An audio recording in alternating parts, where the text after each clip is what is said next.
Bonjour mes chers collègues, j'espère que vous allez bien et bienvenue dans cette deuxième partie de l'exposé consacré à la différenciation de l'enseignement.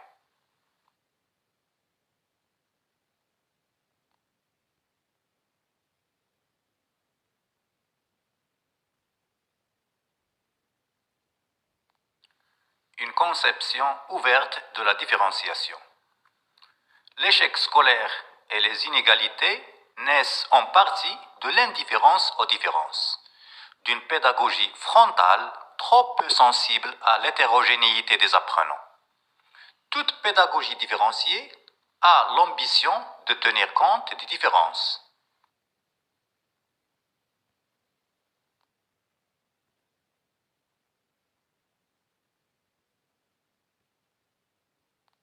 Mais il y a deux façons de prendre en compte les différences.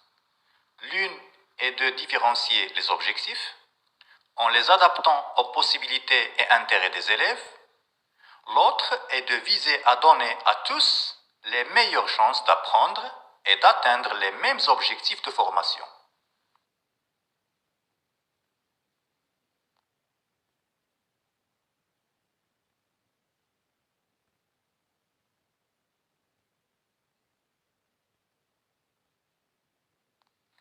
Importance de l'école primaire. À l'école primaire, on se situe nettement dans cette seconde perspective. Tous les élèves doivent construire des connaissances et des compétences essentielles. La différenciation porte sur les moyens, pas sur les finalités. Comment?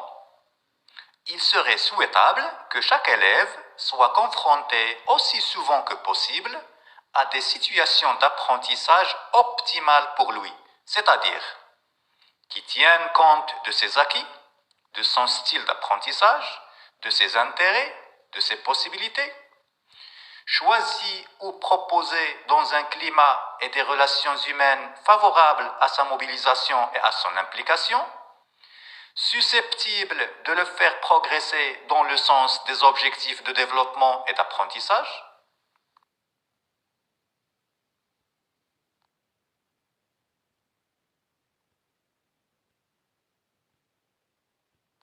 Cet idéal n'est pas totalement réalisable, pour deux raisons. La première, dans une école où chaque enseignant est responsable d'un groupe, il est impossible d'offrir constamment à chacun une éducation sur mesure. La deuxième, même si les ressources étaient sans limite, il ne serait ni possible ni souhaitable d'optimiser constamment les situations vécues par chacun.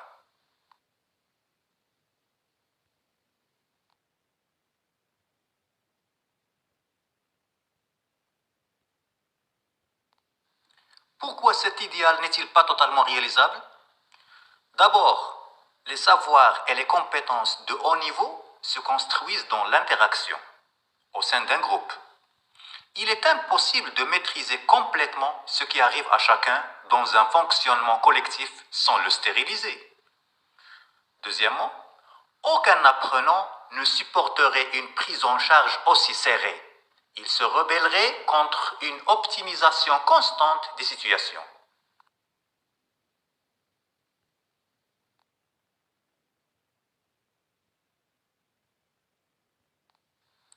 L'individualisation des parcours de formation.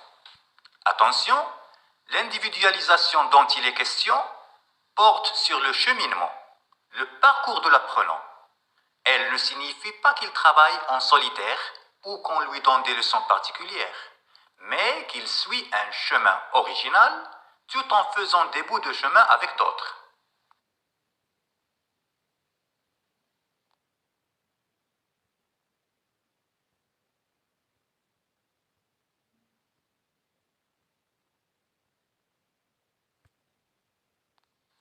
Pourquoi cette individualisation des parcours de formation? Chacun suivra donc, vers les objectifs communs, un chemin d'apprentissage qui lui est propre, composé de la succession des activités et des situations qu'il a vécues personnellement. Cela ne veut pas dire qu'il cheminera seul. Dans la plupart des activités, il travaillera avec d'autres élèves pour des raisons pratiques et pour bénéficier des interactions. coopération, conflits socio-cognitifs, etc. Une partie des élèves suivront, en tout ou en partie, des cheminements identiques ou proches.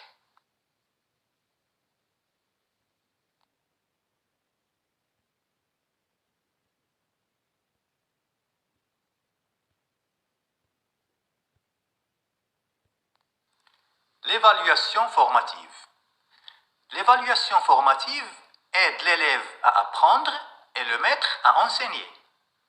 Pour être formative, l'évaluation doit rester un outil de régulation, intervenir lorsque rien n'est joué, qu'on peut encore agir. Cela n'interdit pas les bilans, mais leur logique est autre. Faire le point pour mesurer la distance à parcourir et choisir le meilleur chemin. L'évaluation formative ne doit pas être imaginée comme une procédure standardisée, la même pour tous, formalisée, instrumentée, actionnée à date fixe. Seul importe l'efficacité. On ferait mieux de parler d'observation formative, au service de la régulation des apprentissages et de l'action didactique, mais aussi dans une perspective de lutte contre l'échec scolaire, neutralisation des mécanismes de fabrication des inégalités. Dans ce sens, l'évaluation formative est inséparable d'une volonté de différenciation de l'enseignement, dans le cadre de pédagogie ouverte et active.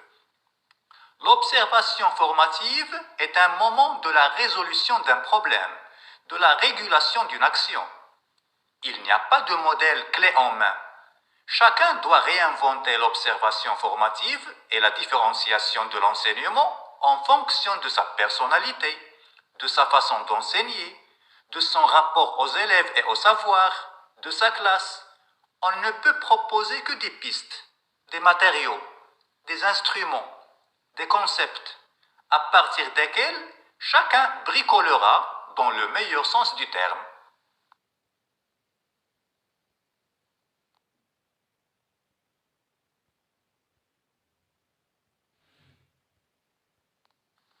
Quelques orientations de base. Différencier, c'est avant tout mettre l'enfant, son développement et ses apprentissages au centre de l'action pédagogique. Comment faire? Il n'y a évidemment aucune formule magique, mais on peut énumérer quelques orientations de base. En général, voici quelques idées. 1. Partir des acquis de chaque élève pour l'amener le plus loin possible. L'aider à surmonter et à dépasser ses problèmes éventuels en valorisant ses compétences au lieu de mettre l'accent sur ses difficultés ou ses lacunes. 2. Observer régulièrement les élèves dans des tâches complexes et diversifiées pour mieux les connaître dans leurs particularités et dans leurs ressemblances, saisir leurs difficultés et pouvoir différencier en conséquence. 3.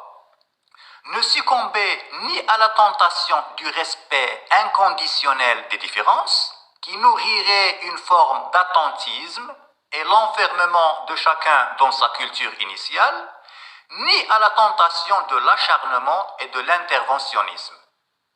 4.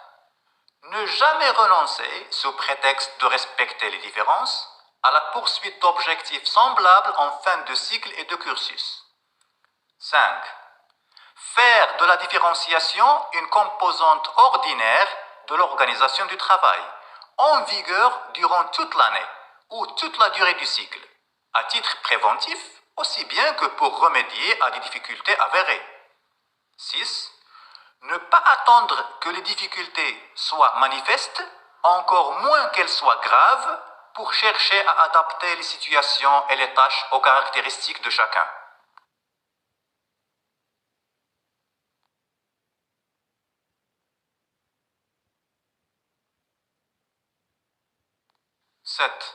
S'appuyer sur le travail d'équipe pour offrir aux élèves des regards portés par des personnes différentes et des dynamiques de groupe différentes afin de leur permettre de faire émerger les différentes facettes de leurs compétences et de leur personnalité. 8. Diversifier les activités proposées de sorte à accroître les chances que chacun trouve une tâche porteuse de sens pour lui et à sa mesure. 9. Travailler de façon pointue sur les erreurs et les obstacles dans les divers champs disciplinaires, à la lumière des travaux en didactique. 10. Lier constamment objectifs noyaux, situation d'apprentissage, évaluation formative et différenciation. 11. Mettre en place des règles de vie et une gestion de classe et de cycle favorisant l'autonomie et la responsabilisation des élèves, de sorte à rendre les enseignants plus disponibles pour travailler avec les enfants qui ont besoin d'eux. 12. Ne recourir à des activités collectives avec l'ensemble des élèves que lorsqu'elles ont un sens pédagogique précis et considérer la leçon frontale, même interactive, comme une modalité de travail parmi beaucoup d'autres.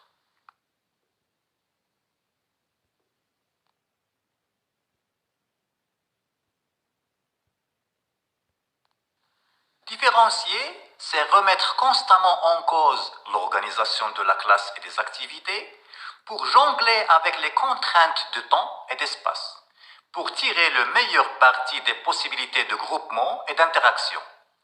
Les maîtres qui pratiquent une pédagogie différenciée puisent dans des schémas de base, mais leur souci d'efficacité les pousse à remodeler périodiquement le fonctionnement du groupe classe.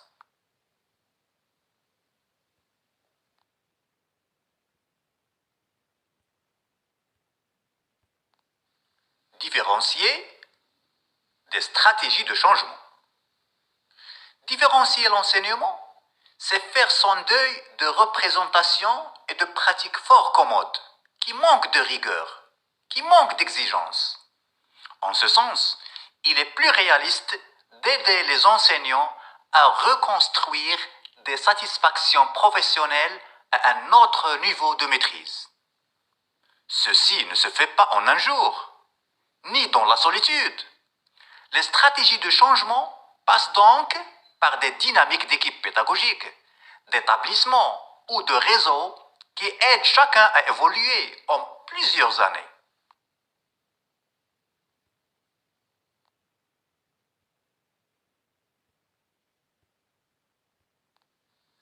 Quelques résistances et paradoxes de la différenciation.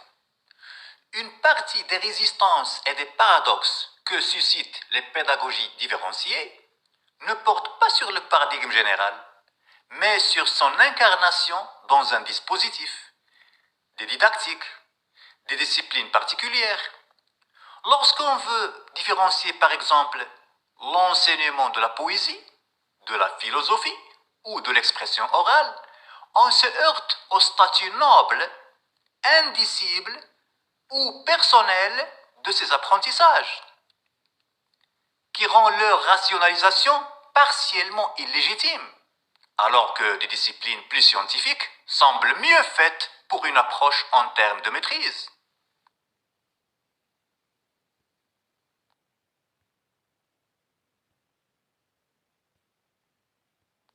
C'est la fin de la deuxième partie de l'exposé sur la différenciation de l'enseignement. Merci de votre attention. Si vous avez des remarques ou des questions, n'hésitez pas à les laisser dans vos commentaires. Merci de vous abonner à la chaîne et de partager avec vos collègues pour recevoir de nouvelles vidéos. Merci et à la prochaine vidéo, troisième partie de l'exposé.